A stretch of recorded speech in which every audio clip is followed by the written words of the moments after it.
Hello, this is Mr. Collier, and today we're doing algebraic products. So first we're going to look at index/exponent form for regular numbers, and then with some algebraic expressions. So if we have 2 times 2 times 2, we know we can rewrite this as 2 to the power of 3. And if we look at the next one here, 5 times 5 times 5 times 5, there's 4 5s, so we can write that as 5 to the power of 4. Okay, in the next example, we've got 2 5s and we've got 3 2s, so we can write that as 5 squared times 2 to the power of 3. Okay, next let's look at some algebraic expressions.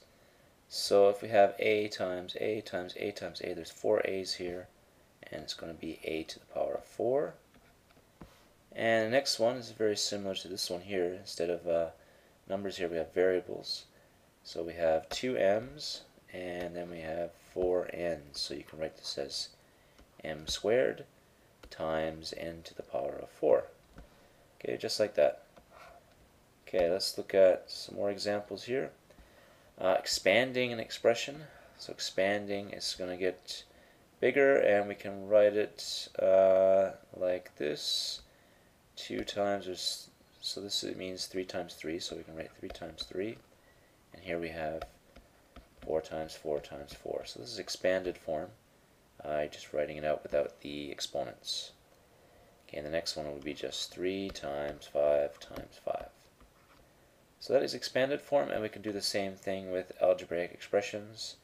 We can write this as 4 times, there's 2 a's, and there's 2 b's, so like that. And now this one, we can just remember that cubed means you multiply it by itself 3 times. So it's just going to be 2b times 2b times 2b. And you can also write that as like this if you want. Actually, let's put all the 2's together. So you can write it as 2 times 2 times 2 times b times b times b. So you can write it like this way, fully expanded. So let's look at some more examples. So now we're going from expanded to simplified.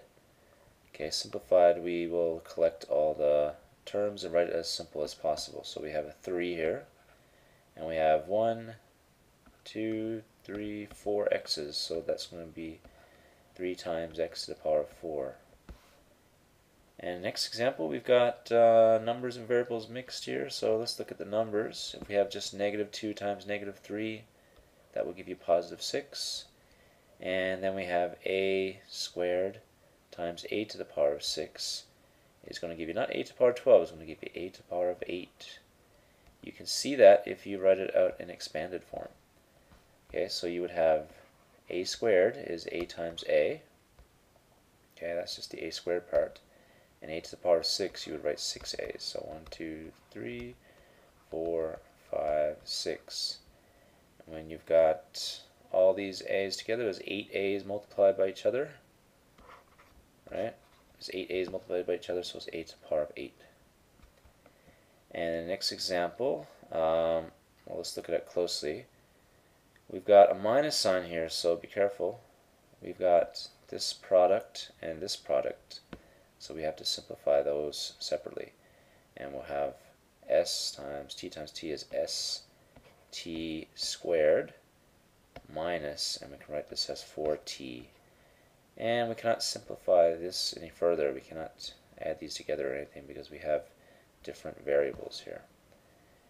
Okay, the next one, let's handle the numbers first. We have a 2, and then we have another 2 over here. So 2 times 2 is 4. So we're done with the 2's. Now let's look at the x's. We have 1, 2, 3 x's. So x times x times x is x cubed. And then we have y times y. Okay, we have 2 y's. So that's going to be y squared. So if you multiply this entire expression together, you get 4x cubed y squared.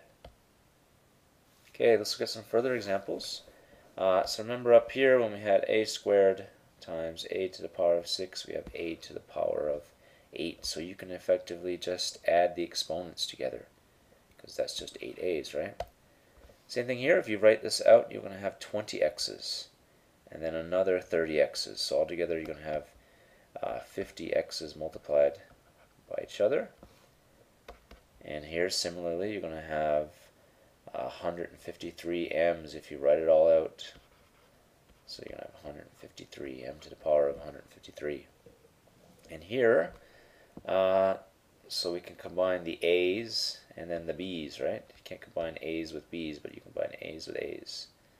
So a to the power of 12, a to the power of 18 gives you a to the power of 30, and then here we're going to have b to the power of 16. Okay, and remember brackets written, two numbers written next to each other with brackets like this means multiply. You're going to multiply these two things. So it's the same thing as separated by the dot. We have 7 times 5 is 35. And then k to the power 12, k to the power of 3. We're going to add the exponents. Get k to the power of 15. Okay, and the next one, let's look at the numbers first. Negative 2 times 2 is negative 4. And x cubed times x cubed is x to the power of 6. Okay, just add the exponents together. And the last one, yes, again, just multiply the numeric parts, the numbers. And we're going to get negative 18. Let's look at the x's. X to the power of 2, x to the power of 8, gives us x to the power of 10. And now here we have a y and another y. We know that y times y is just y squared. You can think of this also as y to the power of 1, y to the power of 1. Add the exponents, you get y squared.